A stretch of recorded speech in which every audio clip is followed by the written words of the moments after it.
So in the martial arts, they talk about the center of our energy being down 2 inches below our belly button. So sitting right in this, above the pelvis area, it's called the dantian.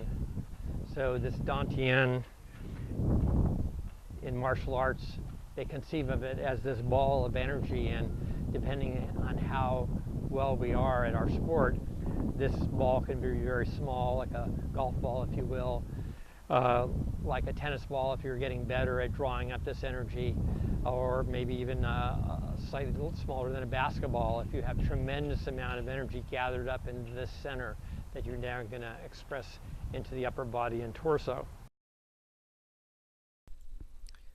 Before we leave this topic about strengthening and gaining awareness of this power generation concept of the ripple of power, and before you leave thinking that I've lost my mind by drawing in these references to the martial arts and the dantian, the power center, let's take a look at the serve of Andy Roddick, who held the record for the fastest serve on record for a number of years and was generally acknowledged to be the most powerful server in men's tennis for most of his career. Why was Roddick's serve so big? Many experts have pointed to his deep knee bend, assuming that with a deep knee bend, Roddick gathers more energy in his lower body to launch into a service action.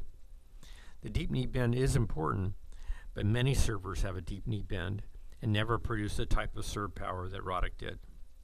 No, I would like to show you it was the combination of a deep knee bend and a massive ripple of power action, a pelvis hip snap, that is the best explanations for Roddick's superhuman power. First, I'll play a slow motion of Roddick's serve starting into the dip into his right hip area.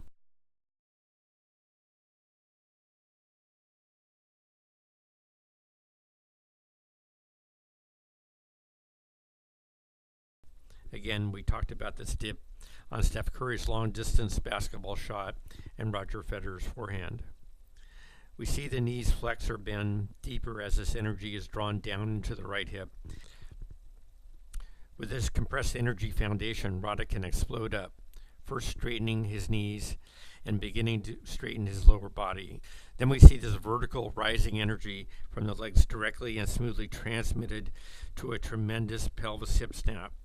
This is the source of power in the somersaulting action of the body in the service action. This ripple of power pelvis hip snap will act as the power engine in this somersaulting action. We see the energy rise into the right hip and then snapped and rotated upwards into the left, transmitting all the energy of the knee bend and lower body into the upper torso and eventually into Roddick's hitting arm. When I talk about the martial arts, having studied this ripple of power action for hundreds of years, and that they use the concept of the dantian or power center located just above the pelvis hips, roughly 2 inches from the belly button, I don't want to get too literal about this.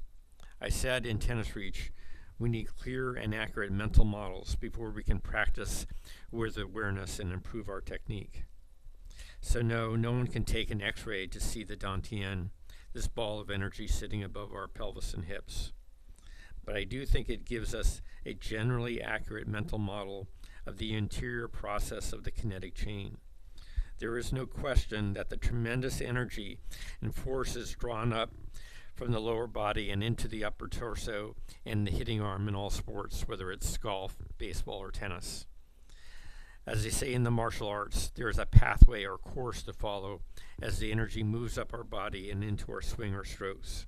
So in this next section, I put a dantian ball of energy into Roddick's service action we just looked at, and I've added a measurement line, which you can see against the clock in the background, to dramatize this ripple of action and show how this dantian, the center of power, moves throughout the body during a dynamic action like a tennis serve. As we play and replay this animation, I think you can clearly see the interior action of Roddick's ripple of power, how it moves down into his right hip, and then is snapped and rotated upwards into his torso, enabling Roddick to execute a powerful upper body turn, driving energy up into his rotating hitting shoulder, and then finally out to an even faster rotating arm and hand.